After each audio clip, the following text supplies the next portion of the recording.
चुनाव से पहले सोशल इंजीनियरिंग की कवायद तेज हो गई है। राजद मुस्लिम वोट बैंक के डिवीजन को रोकने के लिए हर स्तर पर काम कर रहा है। इस बीच ओवैसी की पार्टी एआईएमआईएम के बिहार प्रदेश अध्यक्ष अख्तरुल ईमान ने विधानसभा चुनाव से पहले आरजेडी से हाथ मिलाने के संकेत दे दिए हैं। अब सवाल यह है कि क्या तेजस्वी और ओवैसी की दोस्ती कांग्रेस के बार्गेनिंग पावर को कम करेगी। इससे कांग्रेस की टेंशन भी बढ़ रही है। देखिए ये रिपोर्ट। बिहार विधानसभा चुनाव से पहले नए राजनीतिक समीकरणों के निर्माण की कवायद भी तेज हो गई है।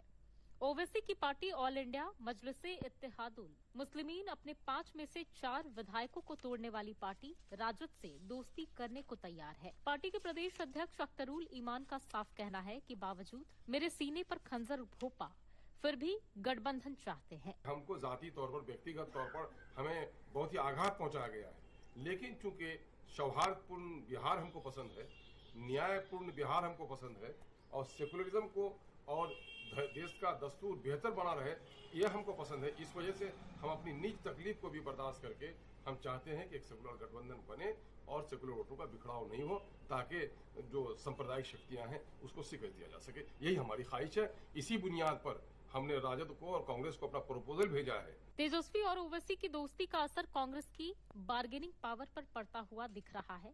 समझा जा रहा है कि दोनों की दोस्ती अगर पक्की होती है तो कांग्रेस के खाते से ही सीट काटकर एआईएमआईएम को दिया जाएगा। साल 2020 के विधानसभा चुनाव में कुल 19 मुस्लिम विधायक जीते थे।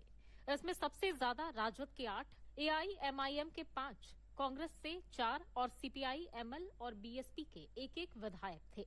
नीतीश कुमार की पार्टी का कोई भी मुस्लिम कैंडिडेट नहीं जीत पाया। हालांकि इसमें एक बात ये भी है कि पिछले विधानसभा चुनाव में कई सीटों पर ओवैसी की पार्टी के कारण ही तेजस्वी को नुकसान उठाना पड़ा था। चुनाव में अभी देर है और जब समय आएगा तो इंडिया गठबंधन में शामिल दल के नेतृत्व तय करेंगे। और कोई आना चाहते हैं और कोई बीजेपी के खिलाफ, सांप्रदायिक शक्तियों के खिलाफ लड़ना चाहते हैं, ये उनकी इच्छा है, बाकी नेतृत्व तय करेगा। जानकार कहते हैं कि असदुद्दीन ओवैसी बिहार में नई सियासत को धार देना चाहते हैं। महागठबंधन की ओर गेंद उछालकर ओवैसी ने अल्पसंख्यकों को यह संदेश देने की कोशिश की है कि वह अल्पसंख्यक वोटों का बिखराव नहीं चाहते हैं। वहीं दूसरी तरफ ओवैसी की कोशिश महागठबंधन पर सीटों के लिए दबाव बनाने की है।